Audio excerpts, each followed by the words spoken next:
Yeah, and that was two very, very good weeks. It was a chance to really get to know her. But then she was out home one day, and then I was going to deliver a heifer to somebody, and she rode with. And that was a big, big thing to her to get to ride with to deliver that heifer. So, now, Gladys, do you want to say something?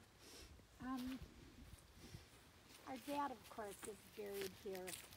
When we were young, my dad was drafted into World War II, and he let the military let Dad stay home until after I was born. So needless to say, I was born 75 years ago. But after he was born, when I was 3 months old, my mom went to Frederick and caught the train and rode the train out to the Bay Area where my aunt and uncle and Edna lived. And Dad was stationed close to there. And she would take Sonny and hitchhike back and forth to the base so they could see each other. And Dad was sent out and sent overseas, and probably one of the biggest events that he had in the service was he was on the invasion of the Philippines. And he was a guard on the Japanese islands and guarded the prisoners there. And he said after the war was over, they landed in Japan. And he said we had USA stamps, and we went around and put them even on the bikes that they were riding. But after the war was over, Dad came back to California and came back to this area. And needless to say, war changes people, and it did my parents. And they were divorced shortly after they returned here. And I try to remember a little bit about maybe how things were. Our folks were raised during the Depression, and they were thrown into World War II. They had never lived with electricity or anything. And Dad, of course, went and was aboard ships, and Mom had moved to California. But anyway, when they came back, when they got a divorce, it was almost unheard of in that day and age.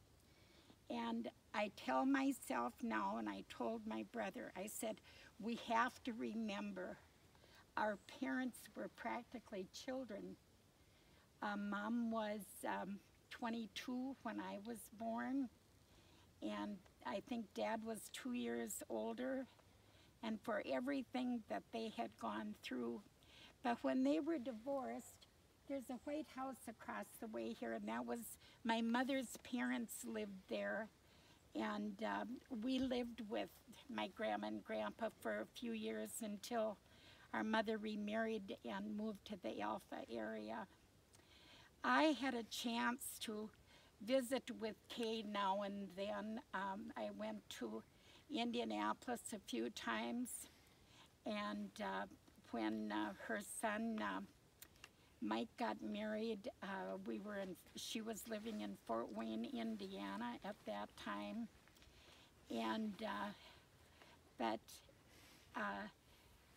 in the summer of 2016, she came and spent almost 2 weeks with us. And I found out what it was really like to have her for a sister. We got to do things that sisters did that we'd never done in our life. And she stayed with us, and we got to go to thrift stores and out to lunch, and we went with family and met cousins over in Hayward from the Winter area. Kay and Tommy and I came and walked the cemetery, and she's seen this gravesite and seen Dad's, and she was really quite impressed and talked at that time about maybe being buried here. She came to church with us, met our minister and our church family, and I think she loved them as much as they loved her. And we just had a wonderful time.